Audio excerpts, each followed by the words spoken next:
Captain. Captain Tom, what's it gotten into you? Captain? What? Captain, hull integrity's at 32%. Any more of this and we're going to be golden chowder. Captain Gordon? What do you want about? Captain, oh for fuck's sake. Breach to engineering. Engineering. Hello? Oh, thank God. Rob, what's the status of the solar displacement array? The what? The solar displacement array. Yeah, I'm still not getting you. Fuck's sake. Rob? Oh, shit, Tom, what the hell's going on? Why am I in an engineering room on a ship that looks older than your mum's knickers? I'll have you know my mum's knickers are always fresh and new. No, sorry, of course, you're right. Your mum's knickers are wonderful, and so is she. Sorry, I'm just a little bit confused. Right, apology accepted. Now then, what mess have you gotten us into now? Me? You're the one who broke the quantum time-field manipulation mirror. No, I didn't. You fucking did. No, I was snogging to Paul. You got jealous and smashed it with your big fat face. Have a fat face? Sorry, I'm stressed too. What the fuck are you two on about? 1 second, we're just having a chat about something. Sir, this is hardly the time. She call you sir? Yeah, apparently I'm captain? Oh no, we really are fucked. Twat. Look, clearly what's happened is smashing the mirror caused a time-dimensional fluctuation flare that has transported us into a mirror dimension. It's easily solved. Oh yeah? Yeah, we just need to reset the watches and press the button. It will reverse the transgental recuperator array and transfigure our molecular diapathic thresholds to realign them with our original dimension. It's simple, really. Yeah, sounds it. Another Trek Tube video, was it? No, Trek Talk. Ah? My watch appears to be malfunctioning. Try yours. Fuck. Captain, please. Yes, sorry. The Gorn, Rob, is the thingy ready? If by thingy you mean the solar displacement array, which is actually a Scotty Gorn transponder, then yes, it's ready. I saw it in pieces on the desk here. You know, I once hosteled with a Gorn back on my gap year on Parnassus Beta. Galfark, his name was. Lovely chap, great hair. But yeah, anyway, ancient technology. You know, my mum had the first one ever built on her mantelpiece for years. Great. Turn it on then. All right, mate. She's bossy. Where's that again? It appears this dimension's Gorn don't use the same transponder frequency as the ones we're familiar with. Oh dear. Hull integrity is of 5%. Gorn boarding parties are on deck 3, 9, 19 and 21. All personnel, abandon ship. It's been a pleasure serving with you, Captain. Have a problem. I'm aware, but there's no time for a psychiatry session. The Gorn have breached engineering. I don't plan on becoming a warm meat sack for a Gorn nightmare fetus. Computer, start self-destruct sequence. Tom Alpha 69. Affirmative.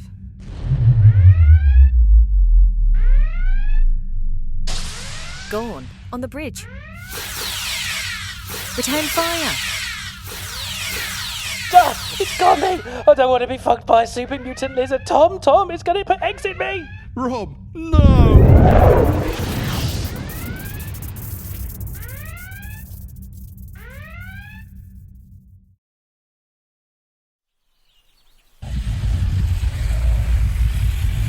Oh, my arse! Fuck!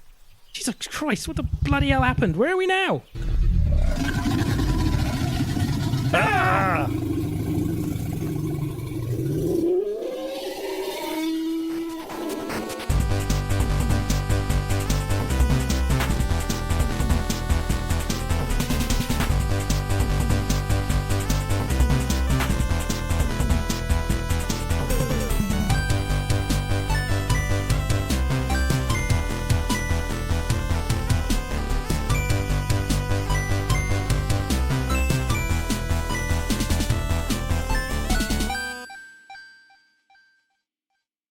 Breasts.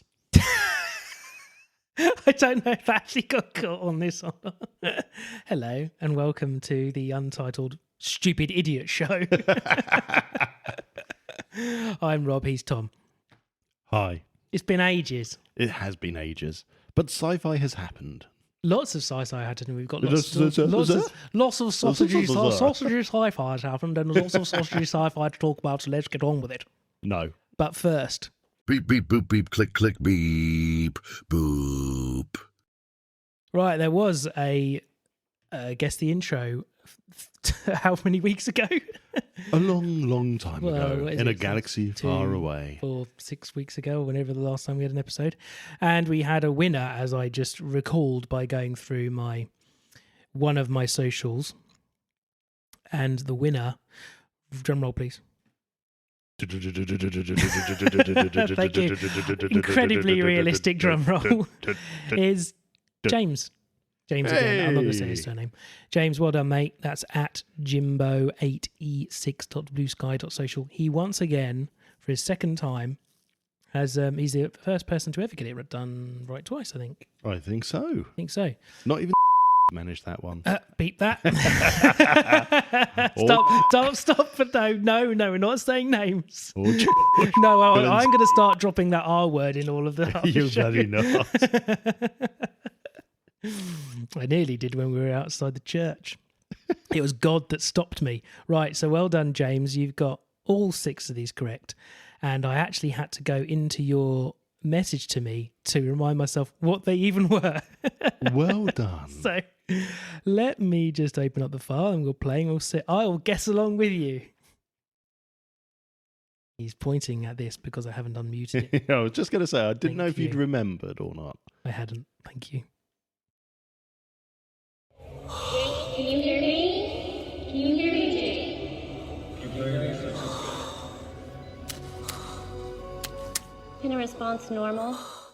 Okay. Are we talking films here or are they games? They're all films. No, they're films. Not RoboCop, is it? Nope. Hint? Blue. Dabba dee ba da da. I knew you were going to say da. it's not 65. Blue. Yeah. Smurfs?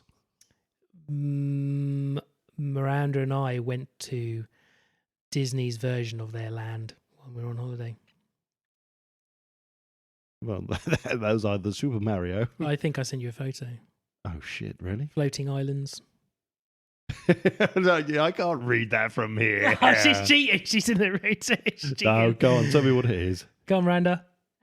Avatar. She didn't even hear the clip and she knew. Avatar. There we of go. Yeah, course. Avatar. So that did caught James out at first, and then I allowed him to try again on that one. Right. Yeah. If you can just about hear them say Jake. So this is the scene just where he's very first got put into the Avatar and they're waking I him have up. only seen Avatar once. I wasn't blown Get away out. with it, I'm afraid. I've not watched the second like one. It in this house. Oh, the second one's really good. It makes you actually care about a space whale. Genuinely care about a space whale more than Free Willy does. That's not a space whale, but you know what I mean. I don't know what you watch. That's a real whale. Right, next. It was so strange hearing Shepard's voice in the mouth of that creature last night. That's a bit of a sexy one. It's not meant to be. I think Harry. this was a really tough one, so I was surprised that anybody got it. I wouldn't get this, I don't think. Clue? Annihilation. Annihilation by any chance? Is it because of the one you said it earlier? Yeah, okay. It's Annihilation. Yeah, well done. So, Hey. okay, next one. I don't even know what Annihilation is. So I think there's something on Earth, isn't it? Like an area on Earth that's infected with something, I'm going to have to IMDb and they go into now. it. Isn't that what happens in Annihilation, Miranda? Annihilation. I'd never even heard of it. It's a Netflix thing, I think. Annihilation. I remember it being very good, and she's talking about a giant mutant bear thing. It's like when creatures go into it, they kind of morph into these versions of themselves, all these gross things. It kind of does it to people too. Oh, Natalie Fucking- Portman. Yeah, Natalie Portman's in it, yeah. A biologist signs up for a dangerous secret expedition in which the laws of nature don't apply. Not a clue. Never heard of it. Oh, it's really good. You should watch it. Okay. Recommended. Seal of approval. Stamp. Right, next one. As far as you go. No matter what I do. This is as far as you ever make it. Okay, that sounds funny because I had to cut it down. So that's little Tommy Cruise. It's little Tom Cruise. Little Tommy Cruise. Little Tommy Cruise. Yeah, that's him. So as far as you get, so it's not It's not Oblivion. It's not the one we like. What one are you saying? The one we like? We like all of them. Everyone with him in is the one we literally watched, or I watched the other day, where they have the Ulu Pee Pee Papu women in milk and the wooden balls. Can't think of it. Minority Report. There you go. It's a cracking film, that one. Right, I heard that for the first time. I laughing. When did you say ooh pee pee poo poo? The Ula Pee Pee Poo Poo. That's Adam and Joe. I'm blaming Adam and Joe for that one. Edge of Tomorrow. He's gone. Edge and of Miranda Tomorrow. in the background's crying. Yeah, that was his example of Miranda of what he thinks the girls in the water, the milky water. The milky water. Pee pee. What was it you said the first The time? Ula Pee Pee Poo Poo. You said ooh pee pee poo poo in the milky water. With the marbles. Right, yeah. So Edge of Tomorrow? Edge of Tomorrow, that's right, yeah. Yeah, because as far as we ever got. Yeah, well done. Well, yeah. Try harder. Yeah, must try harder. Next. A still suit is a high-efficiency filtration system. Come on. Still suit. Oh. Round a play along. Still suit. What's the film? Still suit. What films have they got still Man. suits? They've got steel suits. Lots of people have them, yeah. You have to have one. Else you will not survive. Arrakis. Oh, June. June, yay. Still not seen it. And if you really, I think it's actually from the remade ones, but I didn't care. Anyone could just say June, I didn't care. You haven't seen June? No. The original? No. Either of the new ones? No. Oh, dear God. Too long. What we are? What are we? Oh, man, why do I gotta be the guy that tells the kids there's no Santa Claus? Oh, well, that's Steve Buscemi. That's Steve Buscemi, yeah. Oh, shit. Yeah, I could tell you the actors who are in it. Go on then. Out. So Scarlett Johansson was the female there, and the other male was who plays Obi-Wan Kenobi. Ewan McGregor. Ewan McGregor. Come, Miranda. Oh, Scarlett The Johansson. Island. There you go. Great film. Yeah, brilliant film. Love that one. Deserves more love. Put the phone down. Oh, fuck me. I love that. It's such a good scene. Oh, is that Bruce Willis? No. Who is it? Seth Rogen was the voice of the character. You also had Simon Pegg. Oh. Mm. No. So Seth Rogen is the voice of a computerized character, and then it's the normal chaps, Nick Frost and Simon Pegg are the other two. Yeah. And it's sci-fi. It's not World's End because that's not what this is about. Not Paul? Yeah. I've never seen That's Paul. Paul. That's where they first see Paul, and he's Oh, yeah. I've never "Oh." seen it. It's on my list to watch, but I've just never got round Pretty to sure watching Seth it. Rogen does Paul's voice. I'm sure he does. More than likely, it sounds like the sort of thing he'd do. You know, send your corrections to I don't give a fudge. No, you don't. That's a lie. Send them to Karen. Yeah, send them to Karen. I said right while taking a whole swig of tea. Okay, that's it. Well done, James. You may have noticed at the start of the episode today there was no guest intro because I'm not doing one this week. I'm having a break because I've got something else going on. You're glad to know it was Seth Rogen. It was Seth Rogen. It was Seth Rogen. Okay, brilliant. Wicked. Next. Hero. That's a spaceship warping, obviously. Go on and enlighten everybody with what you've been up to. Oh, actually, I probably should say we're not talking about War of the Worlds today. No. We're going to do that next time. We are going to do it. Don't worry. I just wanted to just chat. Yeah, really, we need to get back into the swing just of it. talk stuff. Be silly. So, yeah, what you been up to? Ooh, what haven't I been up to? Well, okay, gaming. Should we go with that Yeah, first? go on. I'll allow it. So I started Sniper Elite Resistance. You did. And I finished it. We should put a mark on your thing for get finished games this year. Oh, shit, you're right. So I've got to add that to my list. I think I've been putting a note for you. Let me have a look. No, I've got my I've got a spreadsheet running. I need to add it to my spreadsheet. You're right. Yeah. So I played through that. Absolutely phenomenal, just like all the others have been. Gratuitous, gory, Nazi killing fun.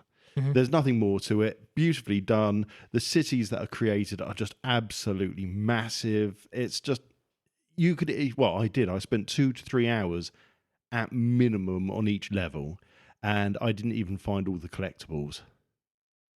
They are just absolutely massive. And that was me being, every time you get classed about how you did in a level, and mine was always towards assault and deadly when it's meant to be stealth and quiet. Yeah. So the fact that I'm kind of guns blazing it and it's still taking me 3 hours should give you an idea of how big the created areas are. And they're so detailed.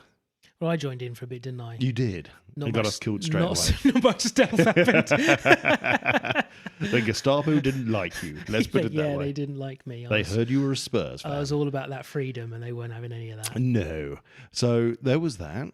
I think that's the only game I played. I was horribly disappointed with PGA Tour by EA.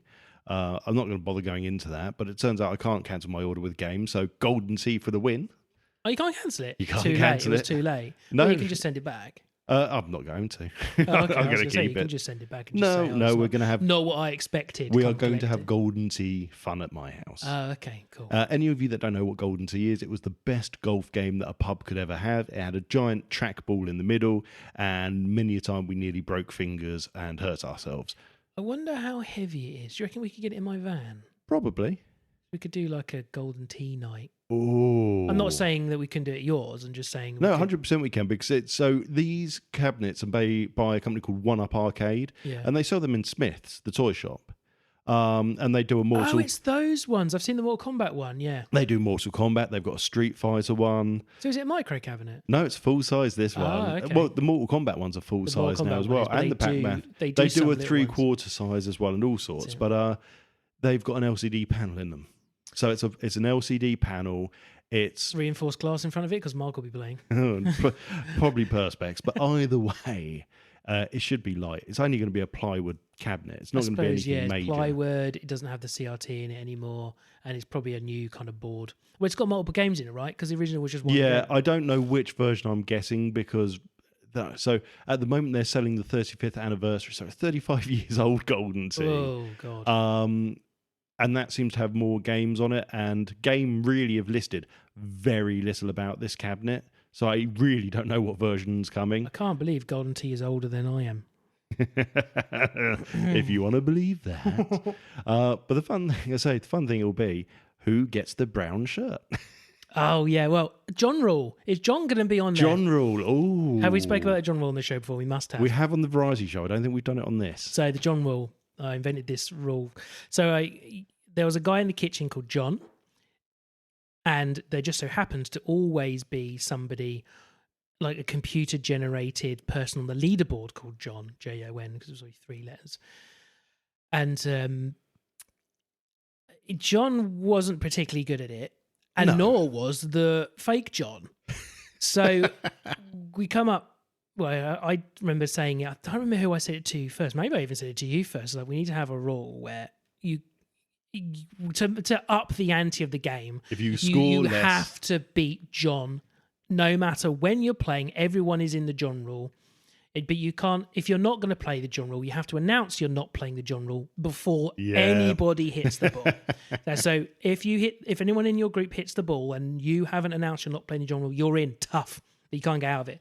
So you have to finish and beat John on the scoreboard, which was actually very easy to do. You basically just had to not triple bogey every single hole half the time. Yeah. Well, the forfeit was... Which, can I just say, was harder to do at the pub because that trackball got knackered. Yeah, we know whose fault that was. Mark. Mark. And it... Basically, the forfeit was, if you didn't beat John, it was trousers and pants down or off, round the entire circumference of the outside of the pub. Yep. And back in again. Apparently 2 people failed. I've only ever seen one person fail. It was my cousin Adam, and he did it. You said Dale failed. The manager failed and went and did it. Dale did it. He was playing against Adam and a couple of others. My cousin Adam? No, as in Adam and Amanda, who used to sit at the bar drinking Adam with and them. Amanda, yes. Yeah, so... And they played the John rule. I think there were a couple of others of us playing with them as well. Wasn't Amanda disabled? Yeah, well, she wasn't playing. Yeah, I know, but I'm just trying to remember. Wheelchair bound. So no, that's turning up at some point. I never know. It could be tomorrow. I really hope it's got John on there. Oh my gosh, we can reignite Well, the no, John. And you live on your mid-terrace.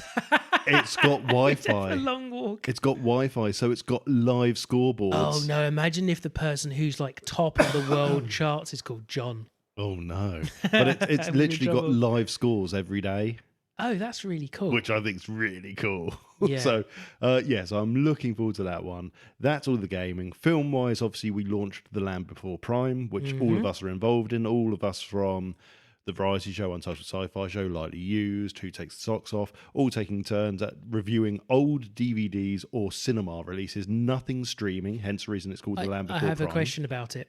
Okay. What if, say, like The Lord of the Rings, I have it on Blu-ray and DVD, but it's also on streaming?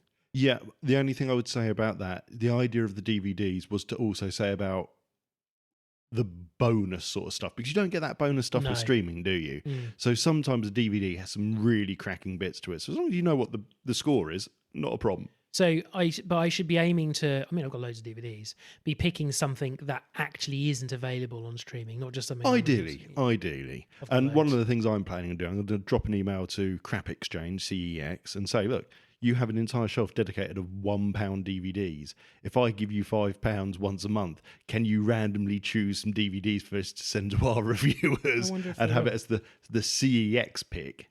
Or we just do it ourselves. You walk into the shop and just grab the first 5 on the list. That's not a bad idea. Like close your eyes and just grab 5. Either way, so that's what we're doing. So the first 3 reviews I've done, and I'll cover them off here. Elio, which was Pixar, beautiful, bright coloured. Still don't like this new animation style they're going with, which looks like Wallace and Gromit on CGI steroids. They seem to do this. They went from Toy Story and Inside Out to these characters that now just have all big mouth. Their teeth are like the size of tombstones. It's a real animation choice. And someone put it online. It's interesting. The Pixar animators that are currently working are the ones that were taught by the people that came up with that art style. Right. So they've then carried that art style forward because that's what they were taught. So it's all a bit I don't like it. Something doesn't gel right with me over that design. But I don't think I even know what it looks like. Did you ever see Turning Red? Yeah, I quite like Turning Red. That's the style I'm talking about. Big cheeks, big teeth. Like Wallace and Gromit then. Yeah. But it's the big teeth I don't get. I really just... Anyway, that aside, it's a perfectly fine film. Not amazing. Disappointed that it isn't the standard Pixar, which is full of adult jokes that the kids just won't get, so the adults can enjoy it.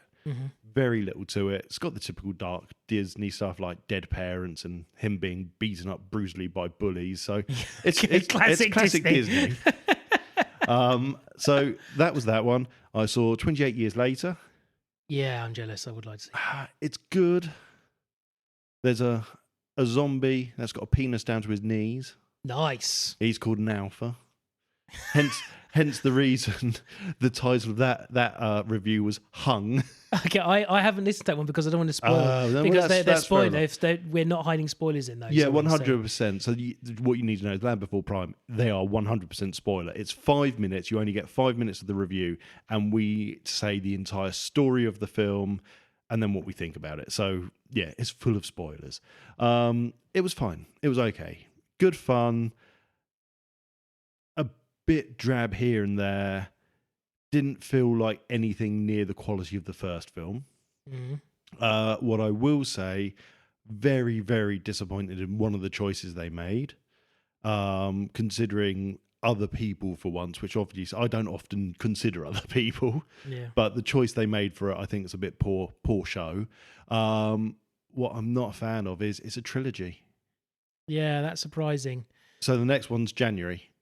So there's basically 5 of them. So there'll be, a quintology, or I think you call it a saga, don't you?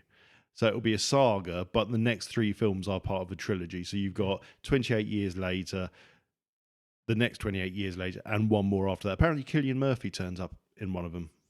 Yeah, I had a feeling that was going to happen. So I wasn't an amazing fan of 28 Weeks Later. No, I tried to rewatch it the other day, and I'm absolutely on board with that. I found it very sterile, and again, the first one was just so nicely done and terrifying because they did it with such low-key equipment. it gave it that kind of almost that Blair Witch style to it, because they needed just to be into a zone. Right, it's dead. There's no one here. Film. Right, oh, people are saying it. Right, we're going to go now. We're done. It gave it that good feeling. 28 weeks later, it just felt like you've been given money, and it's kind of felt like now you're making a zombie flick. It does, yeah, exactly. And 28 years later, to an extent, is that. And then finally saw Superman. Yeah. Superman is super. It was so good. How big his dick? He's a left liar. Okay. Except his stunt double, who was on the right. So that's how you knew. Which side did he tuck it down his little red pants? That's it. No, really good. So good. So different to anything that Snyder's done. More attuned to the Christopher Reeve era of Superman. So many bitches just crying online going, oh, and it's not Zack Snyder. Oh, fuck about them. It's not Henry Cavill. I'm not going to watch it. Discuss it. Just watch it, because you know what? It doesn't matter. It's a separate universe. You've got your stuff. It's not going away. Okay. It's not changing it. It's Henry Cavill's film isn't going to disappear and never be shown again. Yeah. This is just a different film, and it's so good. I've got questions. So, trying not to spoil it, because I do really, really want to say, as soon as it comes on TV, I'm going to watch it. Are they assuming you know all the characters? Yes. So it's not like you know how they did like Superman No. Returns? It's not like something. Yeah, Superman. It's not Returns. an origin story. No, not an origin story at all. He's been in Metropolis for 3 years by this point. Okay. And it's not what a lot of people thought it could be, which is a bit like Suicide Squad, where they show 10 seconds or 15 seconds of something prior that had happened as kind of a flashback.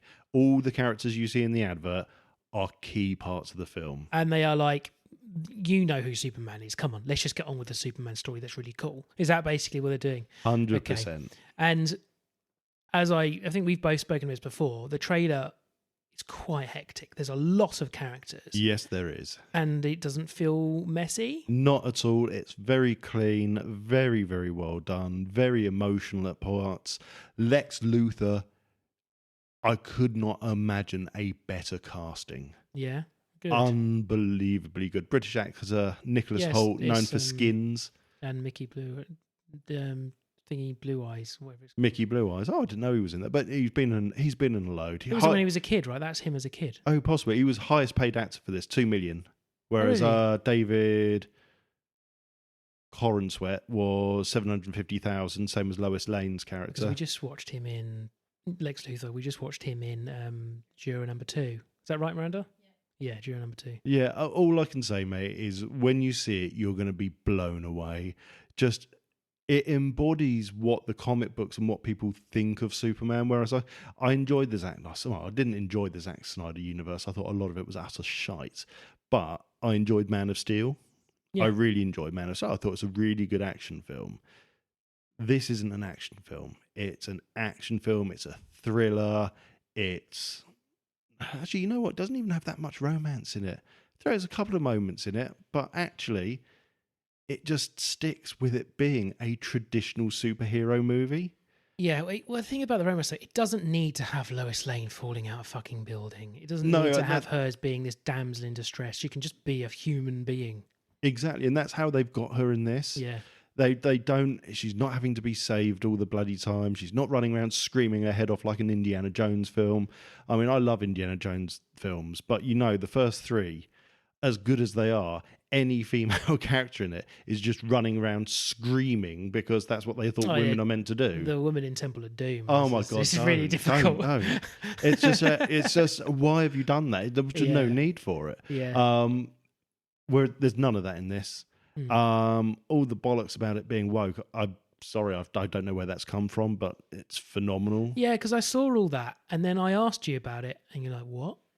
But it's basically because James Gunn called him an immigrant. He said Superman's an immigrant. Well, he kind of is, isn't he? Well, he is. He's absolutely. 100% he is. Yeah, I guess he's an illegal one too. Technically, yes. Hasn't got any papers. But no, it's phenomenal. Really, really, really solid. And without wanting to spoil it, as I say, you've just got to see it. But it's the first time I felt like Superman is. What's the better? Someone explained it really well. They said Zack Snyder basically and I don't know if it's true he did kind of regret it. Apparently he did. Mm-hmm. That's just needs clarification. But he basically made Henry Cavill's Superman indestructible. Yeah. It's just and that straight away just removes the kind of any care you have about the film, because you know he's always going to win. Okay, it's a Superman film. You know Superman is going to win. Yeah. You don't in this. What's the word I'm looking for? Not tension, something else. So I saw a video of a particular actor saying how they were linked to a character for a future one of James Gunn's film, and James Gunn's come out on saying it's not true. No, I know it's not true, but him in leather and a mask. Oh, Alan Richardson. And he, in the interview, he was like, I don't know where this has come from. Have you seen the interview? I've not seen the interview, okay, but so all the I know is like, Jack Reacher in leather. Yes, yeah, exactly. Yeah, we'll be done. So keep ourselves under the table. Save ourselves embarrassment.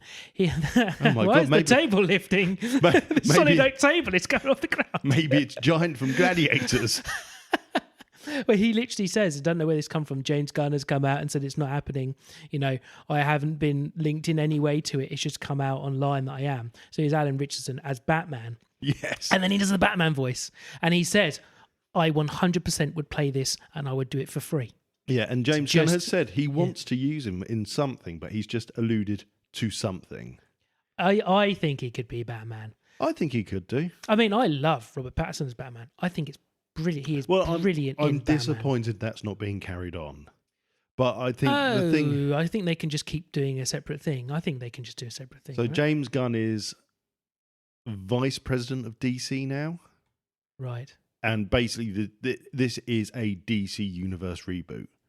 So Penguin as well, the series that just got like an Emmy or something.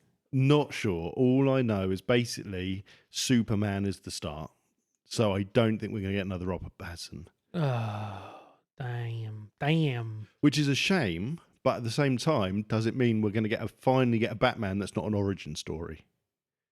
Yeah, he doesn't need one. Everyone knows, other than our kids. Don't know the origin of Batman, but the people. My God, Spidey and Friends is a Marvel film.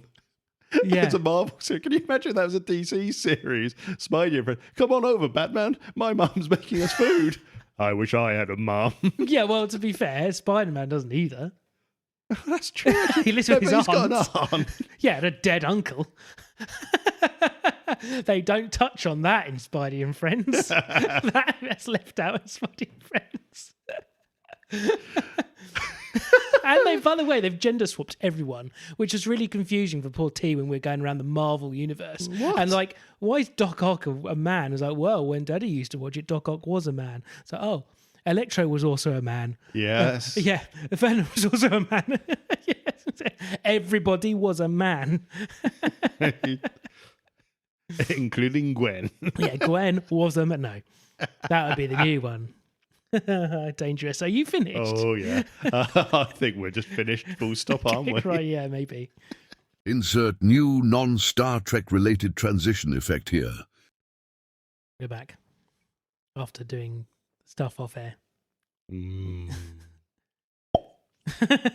We're just lowering the table back down now. We both calmed down. I thought you were going to say Alan Richardson in black leather. We're lowering the tone. Mate, it can't get any lower. Well, it can.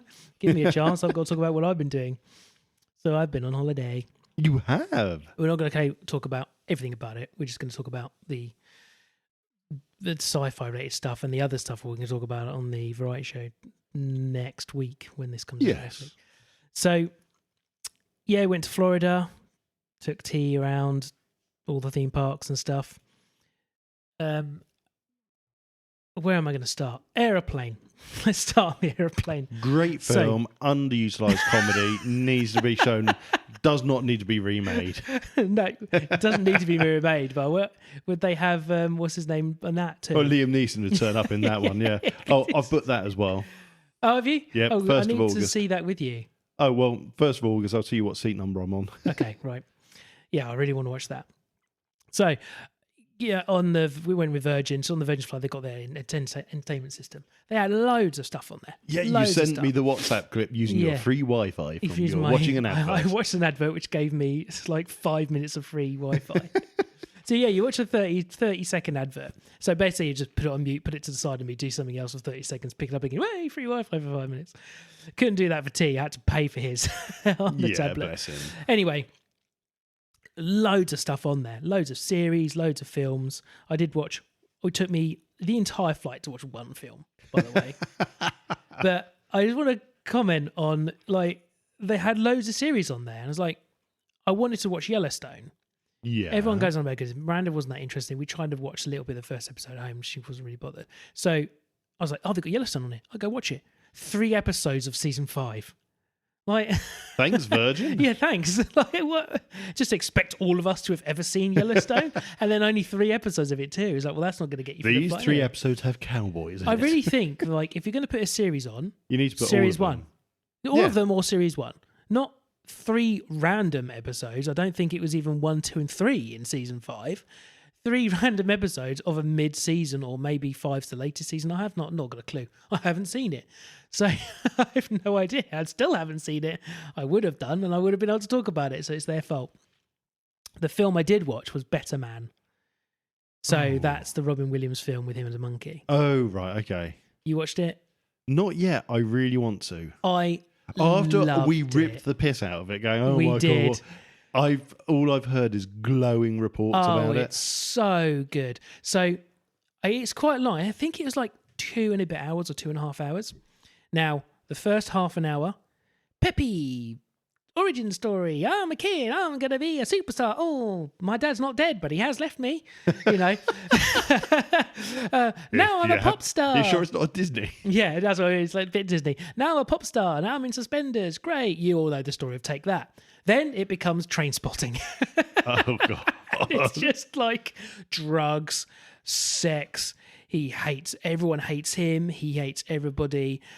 It's just a huge, massive downward spiral. Did it go into his agoraphobia at all? His what? Agoraphobia, where he refused to leave the house.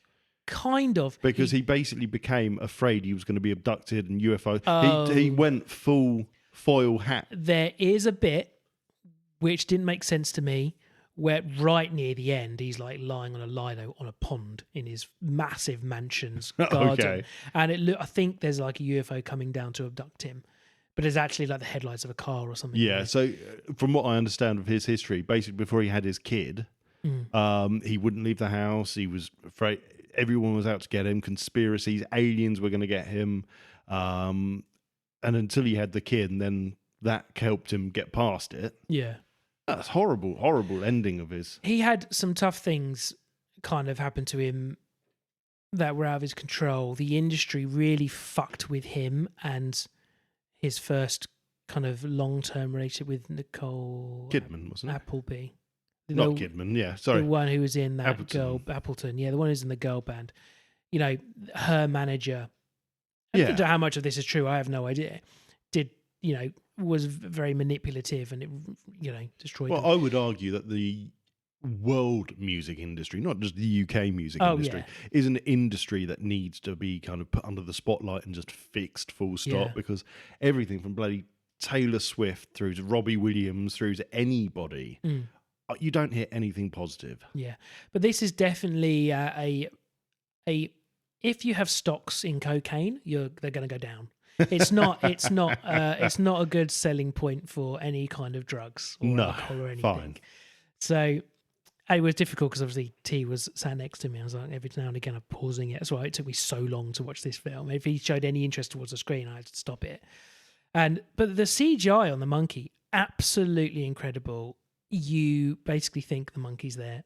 You know it's not real because you know it's not real, but I watched a thing that Corridor Crew did, a kind of breakdown of a lot of it. Absolutely amazing. Like when you go into detail. And also, it's not him singing any of the songs. It's somebody else who can do his voice, who they found online on TikTok or something, who sings all of all the new versions of his songs. So all the songs that aren't just straight up rips Yeah. of his songs. They're all sung by this other guy, and you would never know. As somebody like me who is a Robbie Williams fan, I've seen him live, you would never ever. So I'm ever assuming know. have they done that because Williams' voice has aged and therefore it wouldn't have sounded right to have I think young probably so. Monkey on screen but old Williams' voice coming out of it. I absolutely think that's probably the case. And you don't know until you watch the credits. It's not like it's ever explained at any point in I time. never even heard it had come out. So Yeah. if people had actually, that would have been an interesting thing to have seen online. Well, the guy was all over the place after the film came out, particularly TikTok. He blew up on TikTok. Right, I'll have okay. to send you some. Yeah, no, okay, that's doing fine. a disservice by having written his name down, but it's unbelievable. Close your eyes. Oh, yeah, that's his pen. Close your eyes, and you would never ever know. Oh, well, that's awesome. You'd Yeah, never know. I've got a soft spot for old Robbie. I've got something else. So There goes the table again. So what else happened? So we went to the new Universal Park. I'm going to kind of jump around. I'm No, going to talk that's about very fine. You just specific go bits. for it. Go for We it. went to the new Universal Park called Epic, and there is a Super Mario Land there, like the one in Japan. Oh, it's so bloody cool. Go on, let's have your best Mario. It's a me, a Mario. It's a me, a Mario. It's a me, a Mario. I think that's pretty good. Oh, they can judge. Can you do Yoshi? No. And he's taking a shit in the seat. That's what he does when he jumps and he goes, hee, hee. What else can I do? I can't do any others. No, that's it. Yeah, so literally it's Mario Land.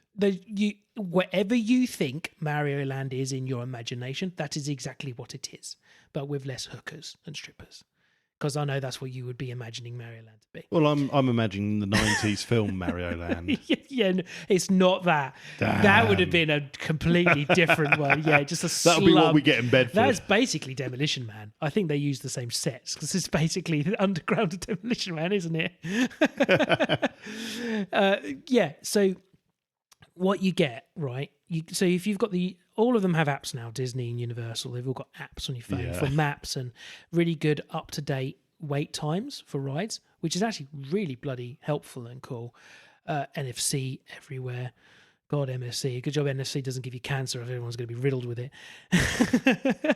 And you when you go to the Mario bit, there's like a thing in the app that you press and it activates the Super Mario game mode in the app. And you link it to a watch. Of course, you have to buy the watch for $40. Of course you do. They've got different colours at least, and he's got the Mario one. And what it then does is it links to everything in Mario Land. So there's question mark blocks. You go up to them, you punch them, ding, ding, coin noises. So you haven't got to have the watch to make it do stuff. But if you want to collect the coins to add to your app, you can.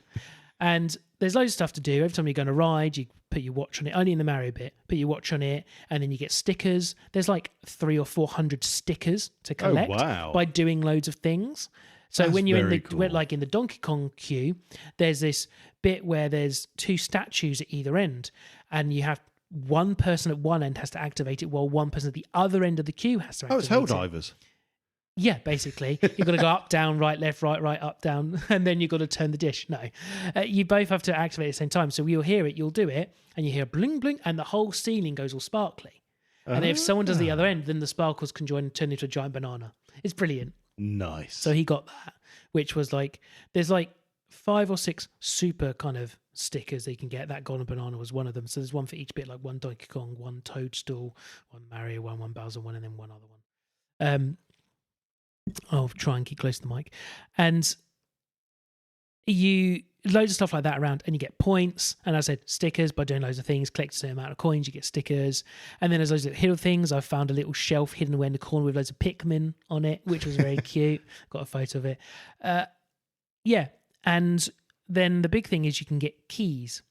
So the first time we went, it was only the second day. Everyone was jet lagged. We only went on 2 rides the entire day. From 10 o'clock the park opened to, I think we stayed till like 6. We went on 2 rides. We waited for Mario Kart ride for 2.5 hours. So when we went back again, like right near the end, it was much better because we had like tickets that meant we could skip the queue. Mm-hmm. you're not really skipping the queue. It's kind of like you just miss a bit. Yeah. So what I heard one of the staff said, basically, whatever you see the standard queue time as, the queue skip is half. Oh, okay. Is a good Well, that's way. not So, too bad. an hour is half an hour, 2 hours is 1 hour. Well, and it all felt a bit better. So the second time we went on every single ride we could possibly want to go on. But you can only do it once per ride. Which I think is fair. But the first time we went, I kind of noticed that you could do we went and asked to get, why couldn't we go into this special room? You had to get keys, and I noticed there's a few things about it. I didn't think he noticed, but he did. So when we went the second time, we'd finished everything, and it was kind of like, I think it was like 8 o'clock. The park closes or maybe just before 8. Park closes at 9. And he's like, can we go back to Maryland? So we went back to Maryland, and there was barely any people around. Well, not enough to be annoying. So there was no queues for any of the key games. And he was like, I want to get all the keys. So he did know. So we went around to these special games where you get keys. Like there's one where you'd have to press down on these clocks, and you've got to do them all. And if you do it in a certain amount of time, then you get a key. Or one where a green shell is going backwards and forwards through a pipe, and you've got to hit the power block just at the right time so the green shell goes up out the pipe to hit a monster. Very Mario. And then there's another one. There's like a hidden game where you hit a block and then the whole wall turns into a game, and you hit the wall with your hands to kill the Koopas and the Goombas and stuff and collect coins, and that's a key there. And then there's another one that all three of us did together where you walk through this cave and then you get shrunk to Baby Mario, and then everything in the next room is massive. So you think you're Baby Mario. It's so cool. And they have a giant bob-omb there with a screen, with a big touch screen. And you have to get all the puzzle pieces for a key coin and build it. So you've got to run around the room and tap the wall at the certain bits, and it collects them. And then you've got to build it before the bomb goes off. And that's where you get a key. So we managed to get 4 keys. We only did 3 games, so we're not entirely sure how we ended up with 4. Spent the 3 keys. And then you go into another bit where it's basically a huge like IMAX screen, but not as tall. 10 of you stood in front of you. You've got a spot to stand on. And then your shadow is like projected on the screen. So it's like a shadow version of you, like Peter Pan. And loads of stuff starts happening. So if you jump, you can jump over stuff. Okay. You punch in the air, you can punch the Koopas and the Goombas, and then you can collect coins, and then you can get a fire flower, and then if you throw your arms around, it shoots the fire, and then Bowser Jr. comes on that weird thing he flies around on, and all of you, 10 of you are attacking it. And the idea is, so you all individually get coins, and so you're kind of against each other, but at the same time, it then collects all your coins together, and you have to get over a certain amount to beat Bowser Jr. And then if you do beat Bowser Jr., it does a little bit thing extra, and you get the golden mushroom, and then you get the golden mushroom sticker, and then a special Bowser Jr. sticker in your thing. And it's got a leaderboard. So if you chose the Mario bracelet, you're on Team Mario. So then every single person that's been playing who's on Team Mario has a accumulates score, for Mario. And then there's stickers for being in the top 10, in the top 100 on your team. Somehow we've got like the top 10 sticker for the day at some point. But I think it's because when it's so early, people aren't really doing that. They're trying to go to queues. No, of course. Because we knew we had the key card thing, and we went straight to Donkey Kong bit because that we weren't allowed to use our fast pass. We went to that, and there was those things, and he was getting loads of coin stuff. But also, this is cheeky. So anyone that's going to go to Universal Epic, listen up. So there's a really cool bit where you can wait at the start and you go through a green pipe. Right. And it's an escalator. And you get the dun dun dun, the weird noise that the pipe makes in Mario. And it's brilliant. And when you come out the top, you end up in Peach's castle, and you step out and you can see all of Mario's world in front of you. And it's really cool, fun experience. But there's a massive queue because it doesn't open till 10 unless you have early access. So they have like a waiting area. Not really a queue, but it's a bit where they say, if wait here if you want to come straight into Mario. Gotcha. Kind of thing. So we did that the first time, which then meant it was a few minutes before we actually got in. And I heard somebody say, one of the staff saying to somebody else, because there's other entrances to Mario that aren't cool. They're just exits on the lower levels. And they go, well, they open these doors at the exact same time, but they don't let you hang around. So the second time we went, we hung around the little area where that door was, and then she let us in, this woman, nearly 10 minutes early. They just opened those doors and we just walked through. So everyone else was still waiting. to go up the Boom. escalator thing to have that experience. But when we did it that first time, it's so rammed and squashed together, you can't really You can't enjoy the enjoy it experience anyway. because everyone's there for their Instagram going, oh, yeah, look at me. Whereas we just went down the side bit, went straight to Donkey Kong, and we're in the queue. Now, we're in the queue for bloody ages because the ride kept breaking and we didn't want to get out of the queue. And we're like, we've got to go on this ride because the queue will be Last chance obscene to if and we so don't on, go on yeah. it. So, yeah, we did get to go on it, and then, yeah. And that's the one I've seen, isn't it? It's the minecart runaway thing, isn't Oh, it? it's That people so good. Oh, I can't believe it really doesn't jump. What the fuck What do you they expect? think's going to happen? I nearly did it. You absolute... You're allowed to say it on this show. No, you're not. You're not. Yeah. Who actually thinks they're going to have a roller coaster where the cart comes off the track and jumps to the next bit? There are people out there genuinely were disappointed. That It's is like, you're an idiot. Super dumb. Super dumb. Please don't become a roller coaster architect. Go and buy Roller Coaster Tycoon. Do it there and see what happens. I mean, think of the logistics of it. How would they even plan that for the fat people who go on it? We're like, no, we've got to actually, you've got to sit at the back and in the middle. No, sorry, we can't let your roller coaster go because it's underweight. Yeah, you're not. You're going to fat hit that enough. ramp and you're going to go off the end and never be seen again. We need more fat people in your cart. Yeah, we have to weigh you before you come on the ride. Anyone who's we need a 13 stone. Anyone who's 13 stone single rider? Are you 13 stone? You're 4XL? Well, you'll do. Yeah, you're on your own. You get to go on your own. But all the rides there are brilliant. The haunted area, I really liked the haunted area. I thought it was really cool. He was quite scared of it. So Would have been quite nice if they'd done Luigi's Mansion. Yeah, they should have done that.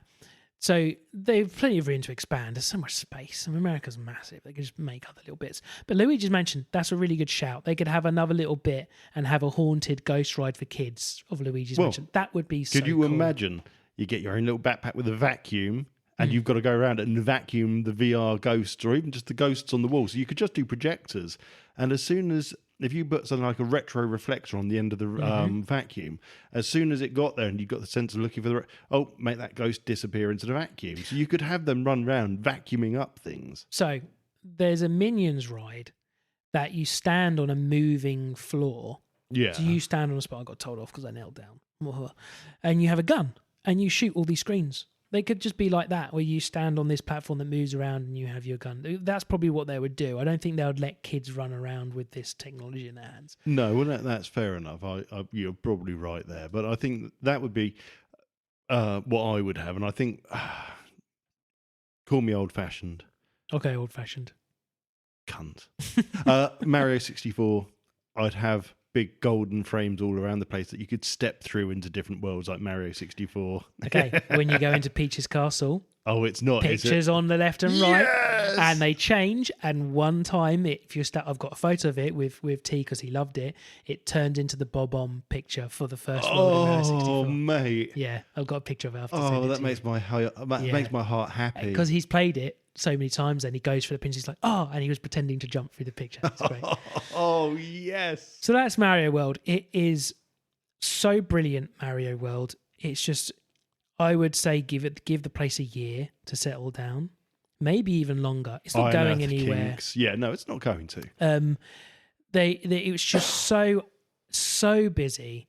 And yeah, if anyone listening is planning on going, you've got, it's really more expensive, but you've got to buy the fast pass tickets. Yeah. Especially if you're going with a kid, the only way you're going to get on anything. Yeah, if you're planning on going for a week and just be doing it for a week, I would say probably don't bother with the fast pass because you're going for the week. You're just gonna you've dedicated yourself to queuing. You can't for Epic. The only way you can go to Epic multiple times is you've got to pay multiple times, or if you're in the resort. So what these places normally do, Disney and Universal do it, is you don't really buy a day ticket. Mm-hmm. You buy a week or 2 weeks. And most of the time Universal, I think, is 2 weeks, and Disney lets you do a week or two. And then that means you can go into any of their parks as many times as you like. Multiple times one day, you can go from park to park, whatever you want in that 2 week period, but not with Epic. So you buy the pass and that gives you 1 day at Epic that you can pick. So I had to separately pay and choose a day for us to go back to Epic again. Yeah. But I know that the websites in 2026 holiday period are changing it, so you will be able to go in and out as you like through Epic as well, because they're advertising it. But the dates we weren't allowed to do that, and I'm only imagining it's because it's so new for that reason. But that's what you're right. You need to do. Or when we actually found some other English people that were there, and we started talking to this nice lady in the queue for ice cream. She said that she was staying in a resort, which meant she could come in an hour earlier. And did all the particular rides she wanted to do in that hour, because they were still queues because I could see the app. No, of course, but you could actually get talking some a fraction. stuff. But if you're there for 3 days, you could quickly run around each time and go, okay, tomorrow morning we're going to do Donkey Kong and maybe Mario Kart. Next morning we're going to go and do Stardust so and whatever. You literally dedicate your ones you definitely want each day. Yeah. No, that's fair enough. I understand that. Okay, next thing, actual sci-fi. We finally got to go to the Star Wars world bit of the Hollywood Studios, which used to be called MGM Studios. So I haven't been to it since it's changed its name years ago. Mm-hmm. And they've got a whole world that is Star Wars. And I've got to say, as good as the Mario land is for Mario, Disney have really, they have really knocked it out of the park with Star Wars, because it is, you step into it and it is, you cannot perceive it to be anything but Star Wars. It is exactly and all the they call them cast members, the staff. Yeah, they talk to you like they're there. They don't talk to you like, oh, did you watch the baseball game last night? They're talking about Star Wars stuff. They get fired if they do that. They've got to stay in character. It's an amazing thing to see. There's stormtroopers running around. I saw the Mandalorian walking around twice. You just absolutely incredible. And so I watched the video on that. The stormtroopers, they talk like stormtroopers, and they didn't talk to us, but they will talk to you. Mm-hmm. I thought it was a voice changer. It's not. The people inside are not speaking. They've got set things that it can say, but they scrolling through. Apparently, they're using one of their hands to scroll through a list. So I don't know if they've got a screen they must can have see, a little heads but up. they know certain finger movements will bring up who you're talking to, adult, child, and then the kind of subject. You're being mean, you're being kind, you're searching them, they're a Jedi, they're not. That's very And then cool. they can skip through these lists of things and say, but you never notice. That makes sense, because when we went to Disneyland Paris a few years ago with Kay, Disneyland Paris's Star Wars was phenomenal. It's not going to be a mark on what you've had. I can guarantee you that. Disneyland Paris's Star Wars world, very clever, very cool. You did not have any change in your mind that you were still just in a theme park. It wasn't that immersive. Yeah. Clever, but not over the top, not over the top, but nowhere near over the top. So it was very easy just to say, well, no, I know where I am. But all of their characters, bear in mind their cast are going to be predominantly French speaking, exactly the same, speaking English, sounding like they are from the film. So I'm guessing it's the same solution. Yeah. I asked somebody where to buy some kyber crystals from because I didn't know where the shop was. And then he's talking to me like it's a secret shop, round here, down here, by these, these what they called like fabric umbrella things, whatever, canopies. But yeah, just and the rides in there were so good. So they've had one there for forever, since I was a kid, called Star Tours. And it used to just be like a shuttle that just goes off. And it was never really, it was Star Wars, but it wasn't. Yeah, you get in Star it, Wars characters. Everything's gone wrong. And then, no, we're in the Death Star Trench. Yeah. Yes. Now they've properly made it. Now they've made it like the new film Star Wars. They've modernised it. Oh. Yes, you've got C-3PO is in the ship with you, rather than it being a random robot like it was before. You get what's his bloody name? What's the baddie in the new ones? Kylo Ren. Kylo Ren's there trying to grab the ship. Oh, okay. Loads of really cool things happen in it. I don't think you do a Death Star. Oh, you go on the planet with all the red stuff. Oh, it's really it's so good. We went on it twice. He loved it. He was really skeptical about all the Star Wars stuff because he didn't know anything about it. He was scared of it. He now loves it, and we got him a Darth Vader when we were there. So he loves he doesn't really kind of realise all the bad guys, as I'll tell you about in a minute. It's with the okay to like the bad. Yeah, guys. I think it is. And we went on what I think is one of the best rides ever created, which is the Resistance ride. And the reason I say this is because the queue itself is the ride.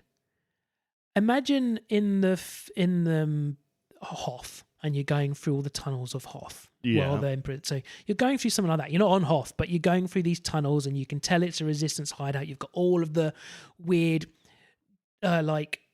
cages with uniforms and resistance pilot stuff, and just mess, and like the weird cool screens that they all use everywhere. Mm-hmm. And then you kind of go, and you're being told you're a civilian trying to escape the planet because the Empire is coming.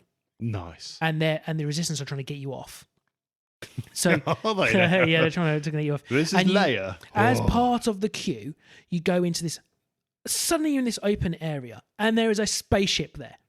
A spaceship, right? And there's no other way I can describe to you other than there is a real spaceship there. The doors open, and you step inside. Okay. Yeah. And then this is still the queue.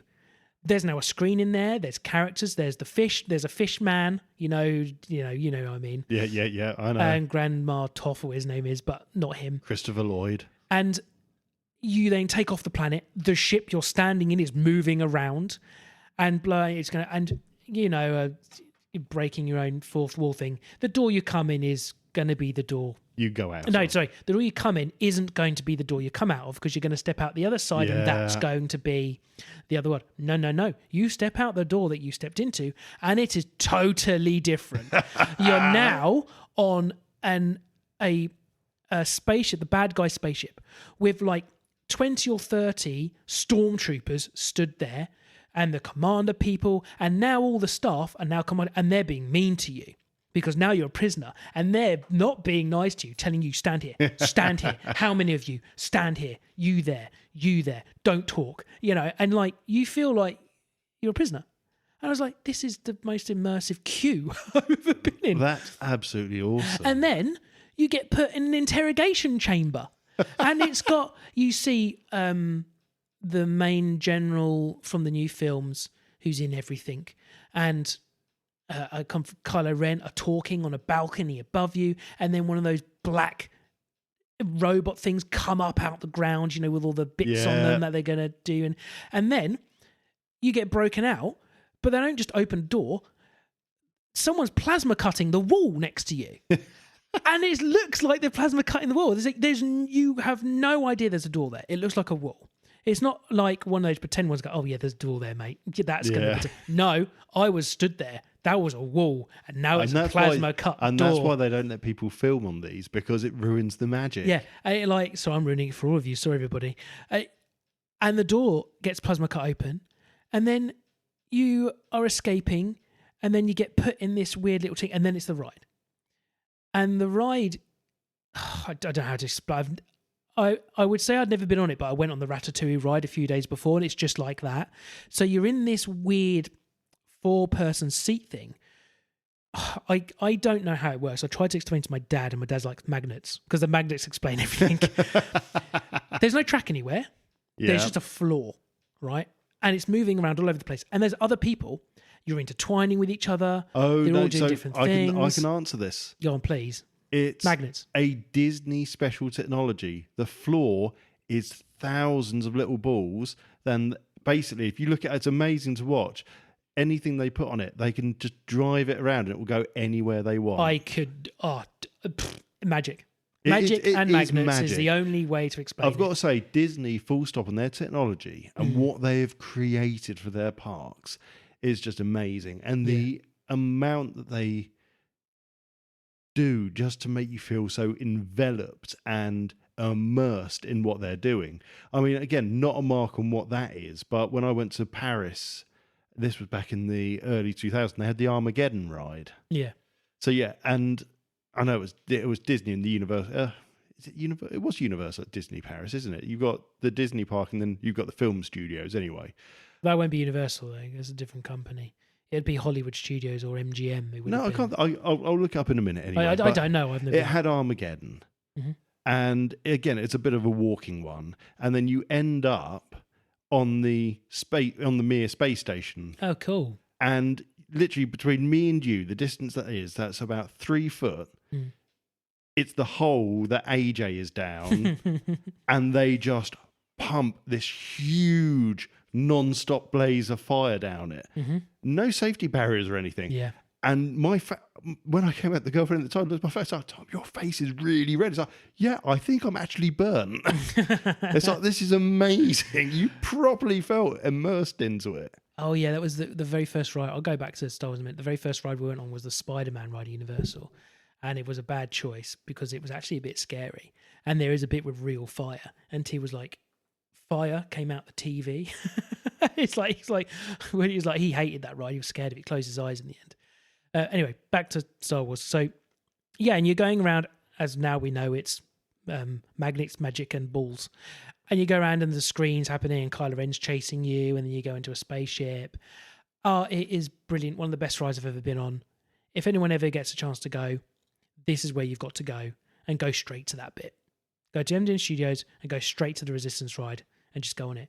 And then the ride after that was the Millennium Falcon, which they bloody had there. An actual Millennium Falcon that looked like it was the right size to be Millennium Falcon.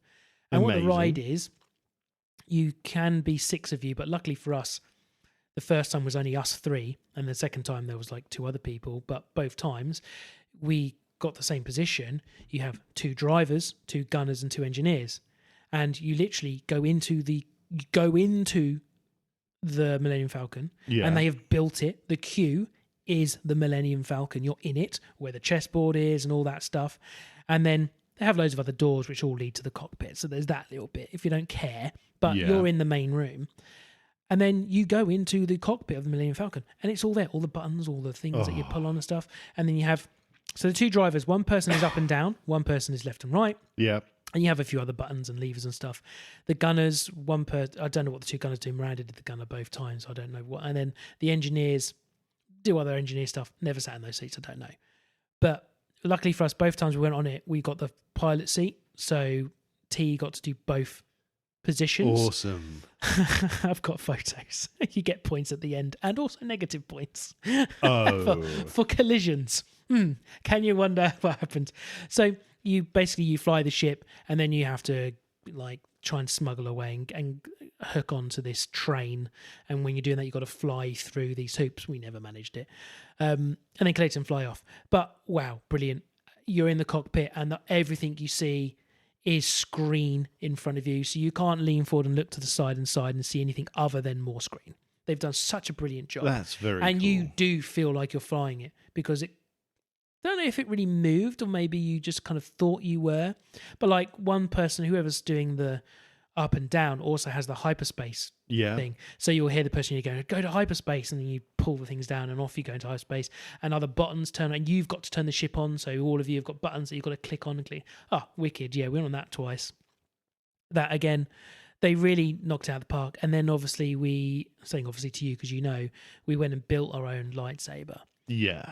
I wasn't planning on doing it, and I hadn't booked. You've got to book it. Hadn't booked it, and then it was kind of a spur of the moment thing. I was like, no, actually, this is going to be really cool. It has. You've T's got showing a real interest. I was like, we've got to do this. 100%. You can't not do it if he's showing interest in it. Yeah. The lightsaber is such a key part of Star Wars lore.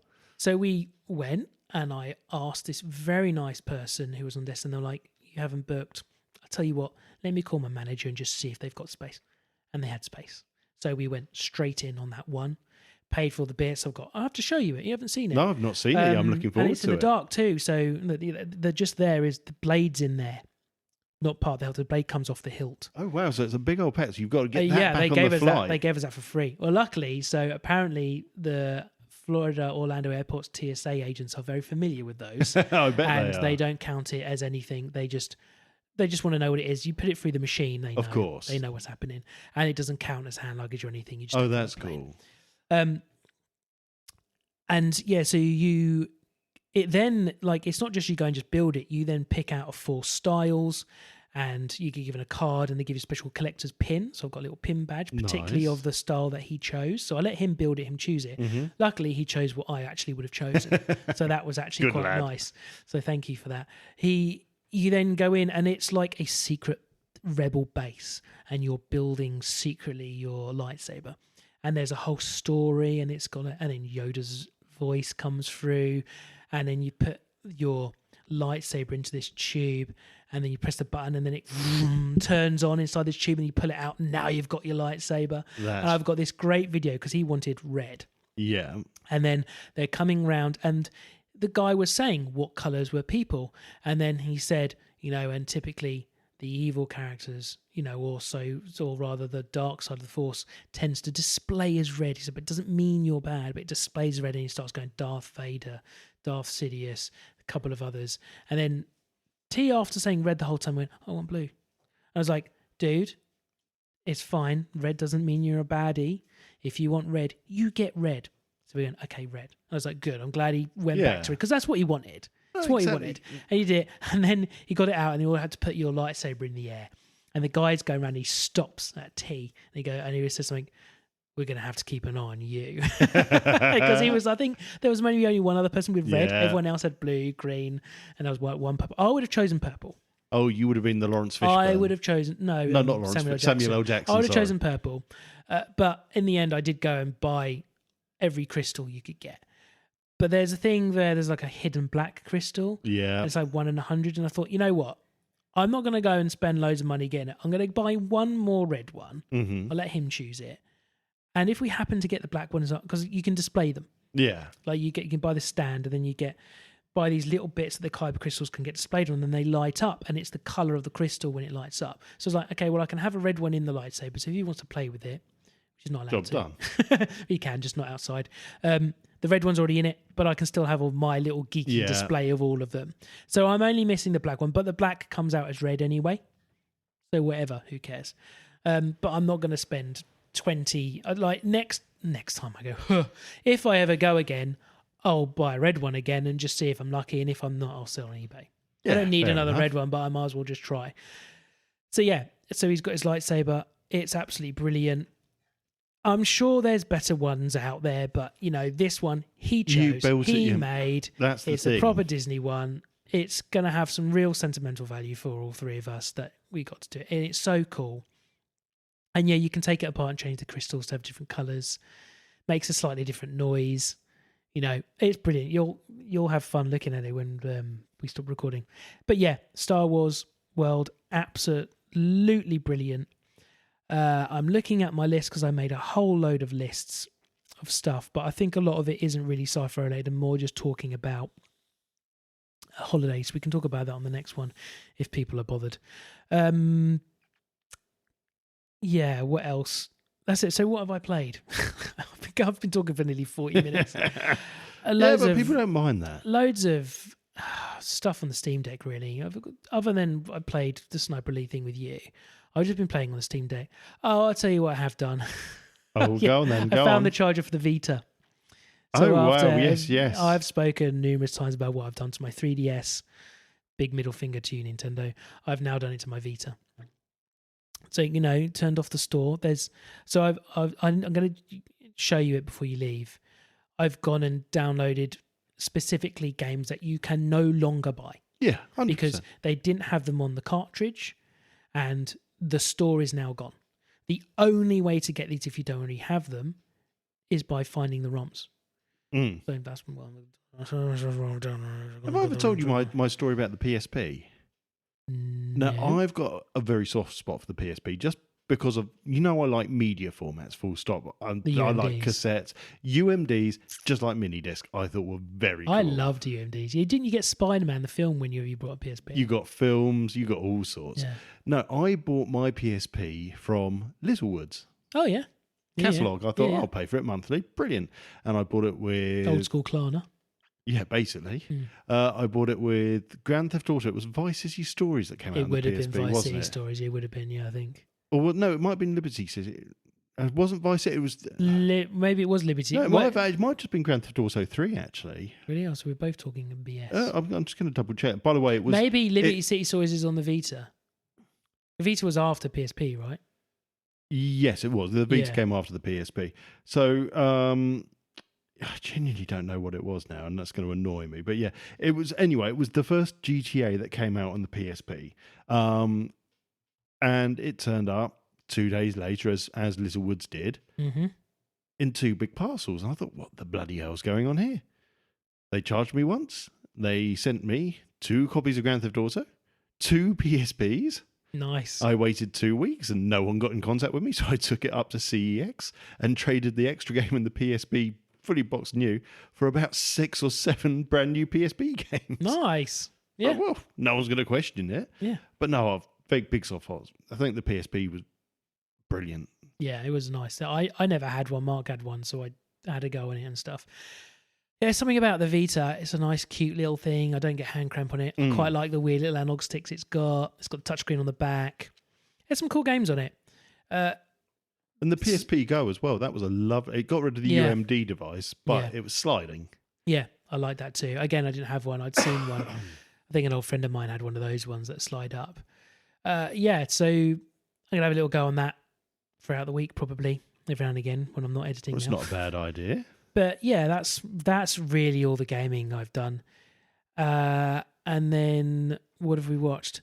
Oh yeah, we watched some random sci-fi thing. What was it called? It was Liberty City Stories, by the way. It was Liberty City, yeah. What's the sci-fi show we watched? Star Trek? Have you ever heard of that, Star Trek? No. Sounds crap. Really? I'm doing this? Hardly Shakespeare, is it? Accessing library computer data. Ridiculous. So we're only messing. Star Trek Strange New Worlds is back. Oh, Nurse Chapel, Girl Next Door, finished, done. Yeah, she's still a dickhead, though. I don't care. Actually, to be fair, less of a dickhead this time. I'm going to say actually a little bit less of a dickhead. More kind of like Spock is a bit like not getting the idea that... I still completely on his team. I'm taking sides. I'm on his team. Oh, 100%. But to be honest, if he's not about, she's free for me. Wait till I tell to Paul. Oh, she can fuck off. Though I'd like to say, so it does a recap at the beginning. Oh, Spock can have her. Well, yeah. So this is obviously season 3, episode 1 of Strange New Worlds. So they do a little recap. Yep. And then they instantly go into the show where he had time to do his hair between the recap and the show. They didn't film this on the same day. And instantly it went, his hair's not dishevelled anymore. And he's still a super sexy captain. So good looking. He's so good looking. It's so unfair. It is so unfair. He's such amazing hair. Oh, God, he's so dreamy. Imagine if him and Alan Richardson had a baby. Oh. Be a hench, beautifully haired. We'll throw Gladiator Giant in there. 3 beautiful men and a baby. I think, well, imagine being in a sandwich between those two. Oh my God. Well, we've talked about that before. Okay, well, sorry, yeah, well, old ground. Pegged by them. So what happens? So absolutely phenomenal. A slight spoiler. I'll try not to spoil too much for everybody, but we are going to now talk about Strange New Worlds, season 3, episode 1. If you don't want to know anything about it, skip this bit. Yeah, just head to the outro. Yeah, just go to the outro. I was genuinely upset that they were going to kill Erica. Oh yeah, I was my God, I was like, seriously, no. I was generally worried about all of those guys getting killed. So happily that didn't happen yet that we know of. But yeah, just the whole thing, the Gorn. So we actually finally get to see the Gorn without the masks on, the new versions of them. Yeah. And sorry, that's the dog moving the microphone. I liked it. I think they were really cool design. I don't know, there was something ever so slightly off about them, but I don't know if it was kind of a little bit of a tip of the hat to the classic Gorn from the original series, which was just a man running around in a rubber suit. They kind of felt a little bit clunky in parts, not all of it. Yeah. Especially a bit when they're flying the ships chasing after them. As I say, it may have just been a stylistic choice, but I think the design of them was very good. Yeah, I like the design. Looking back at it in my mind now, a lot of CGI. I can't remember if there's any practical elements to them. But I know I just said to you I'm not going to say anything about episode 2, but there is a very short moment in episode 2 where you see a Gorn and it looks practical by the way its head moves. So it kind of steps to the side and the head kind of goes zonk. Right. Like it's on a gimbal going zonk. So I wonder if they have got a practical Gorn almost Teenage Mutant Ninja Turtle style face, you know, animatronic face. I wonder if they have, but I don't think it was in that episode, if there is, because a lot of it felt so. But it wasn't, Robert, they clearly used budget money. They've got budget for this. There's money here. All the CGI, spot on. The story's spot on. I was very happy with the conclusion to this 2-part episode. Scotty was really funny, and so I can never remember the lady who's in with him, his teacher, who we've had previously with a deep voice. Yeah, she was great too. Every single character in it is brilliant. There isn't a single one that I don't like. There doesn't seem anyone that seems forced. There's no kind of like subplot for some shitty writer putting in their beliefs outside of the show in it. There's none of that in Strange New Worlds. At least not, because I've seen the second episode. There's nothing in the first 2 episodes of any of that. The writing just team behind it have been super solid. Yeah. It genuinely feels like the Star Trek I knew and grew up with. It's phenomenal. I still think, and this is a problem with all sci-fi, okay, this is not a Star Trek problem, and I'm going to say that now because I don't think it's fair to criticise Star Trek on something that all sci-fi does. Mm-hmm. But all sci-fi seems to have these lizard race, these lizard aliens, but you never see any fucker flying the ship or doing routine maintenance of the ship, yet every single Starfleet ship, you've got people polishing the wall, polishing the screens, fixing the warp drive, going up and down conduits, repairing turbo shafts and shit like that. Yet all of these ones, and the problem is they then make the lizards almost fair, like I said, clunky. There's just, I cannot see how a Gorn has manufactured a massive flying warship. Yeah. That has the ability of all the things that it has and more. Okay, so my perspective of that, well, I with think no one controlling it either. No one's staffing the bit they're in because they're in what they're classing as the digestive chamber. So I think they're arrogant enough and powerful enough because they're way more powerful than Starfleet. Well, that's very true, yes. To think, well, these guys aren't going to escape. They're getting dissolved by stomach acid. Like, you'd think they might have a janitor walking around. I totally get what you're saying. Like, you've got to just suspend your disbelief. And it's like they're also a kind of, I think there's an element of hive mind-esque to them, like Borg. Well, very much so. That's the impression I get from it, particularly with how they defeat them. But they then promptly shoot themselves in the foot a little bit. So Uhura, I don't think they use their eyes anymore. I think they just use EM and everything. We then go straight back to the ship. For the ships. And there's a screen showing the transporter buffer. Oh, fuck, yeah, you're right, okay. Yeah, I didn't pick up on that. Maybe the geeky Gorns are allowed to stay using their eyes. Yeah. And they get made fun of for being eye readers. I don't know. Eye readers. We make fun of the people like we have with glasses. 4 eyes. It's like, you can see. Yeah. Sight enabled. But they're saying it in Gorn, so they're going. It was what a welcome back to season 3. It was so nice to watch some Star Trek again because I haven't watched any Star Trek since we stopped doing it. No, I haven't. And apart from I've watched some of the cartoon Lower Decks, which I haven't finished yet. I was so excited for it, and I still haven't finished it. And we've said, or I have said this no end of times on this show, I will show more value behind a show with how I feel about watching the next episode. Yeah. Lower Decks, I had no wish to go, I'm going to binge this. It was just, I'll watch another one another time. This, I want to, even though it's 11:45, 10 to 11, whatever time it is, 8 minutes to 11, I've got to be up at 6, but I'm still considering when I go home watching the next episode because I'm so excited about it. Yeah. And that just speaks volumes, doesn't it? Yeah, it does. And that's how we felt. We finished it and was like, well, I've got to go to bed. And Ryan was like, oh, let's just stay up. And I was like, no, seriously, we're going to watch it tomorrow. And then we did. The next day, we watched it. And I'm so glad I did. Can't wait to talk to you about the second episode. Lots to talk about on that. Particularly, Mugwatch for episode 2, on point. Return of Mugwatch. I'm so happy about it. We've got a lot of mugs to talk about next episode. Good. We'll have War of the Worlds and Mugwatch to do. So if anyone's into the old school Mugwatch sci-fi show when we used to be the Untitled Trek show, Mugwatch will be back next episode. Because I know that's what you're all after. Yeah. Don't really say much more about it. We've talked so much in this episode already, but this is a brilliant, I want to say return to form for the New Worlds, but it never lost it. It never lost it. It's just still going up and up and up, and I just want it to go on forever. I want a 10-season Strange New Worlds. I would love it to go on forever. I know it's not going to. I know that they've renewed it for, I think, one more season. I've heard 4, because they said season 4 and they hadn't even released season 3 yet. I think it may even be season 4 and then season 5. I know that they've released that information.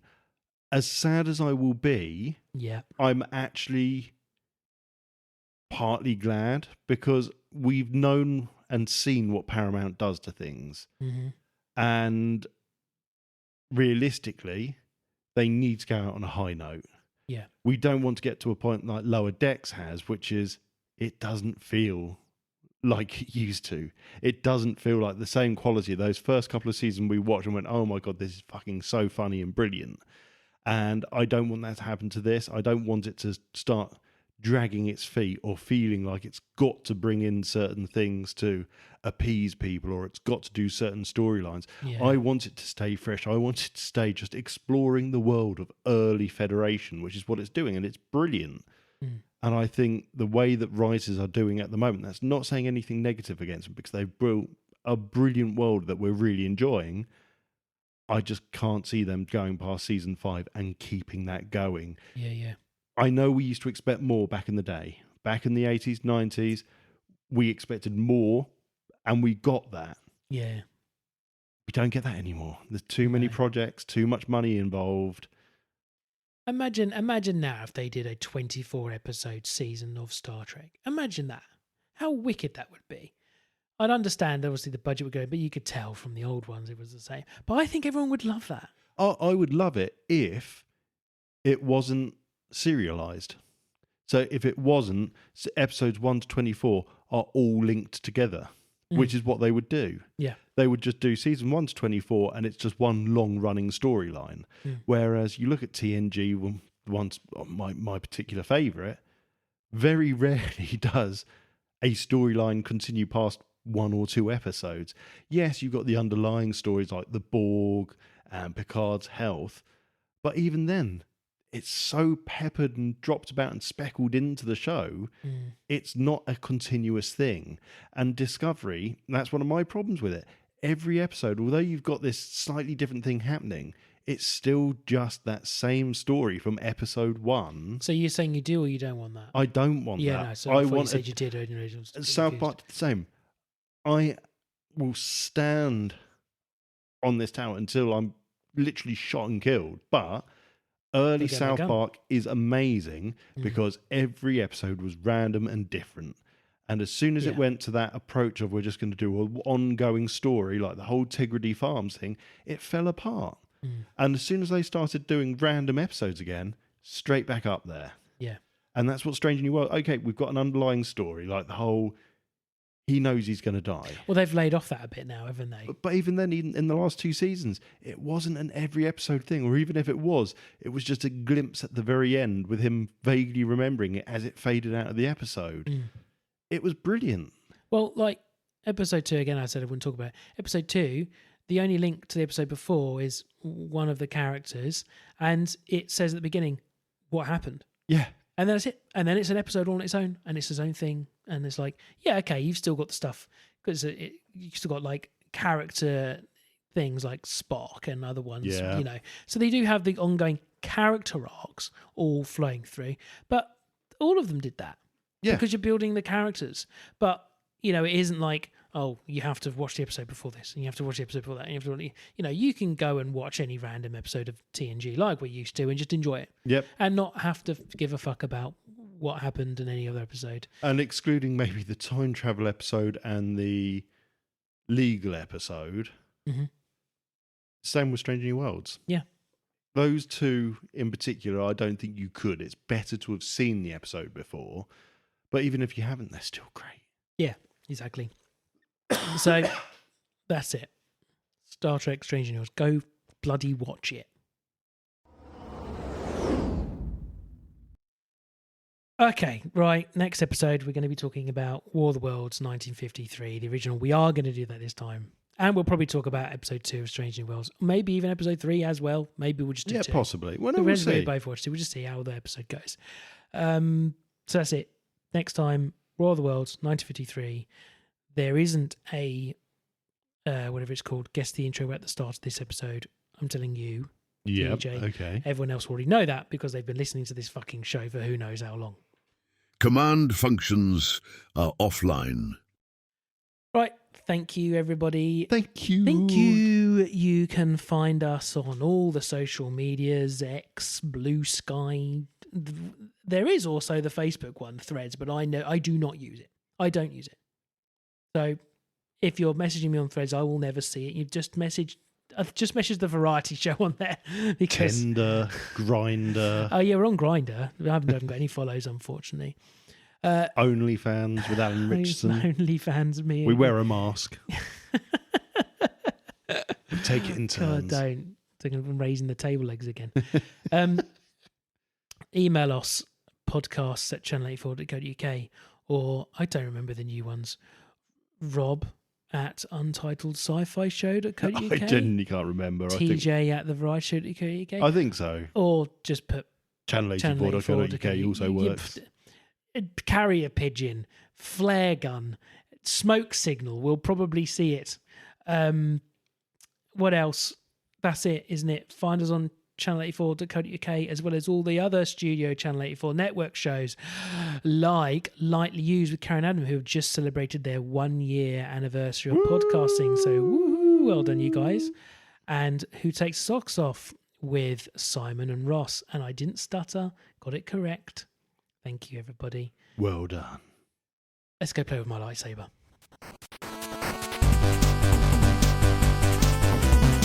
Thank you for listening to the Untitled Sci-Fi Show. This station is now shutting down and will be back in 2 weeks.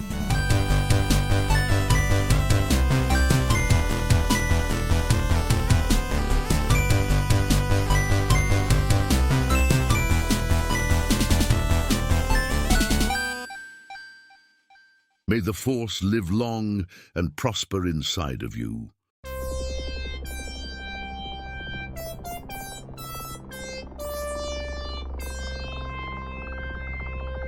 This was a Studio Channel 84 network show. To find more, head over to channel84.co.uk now.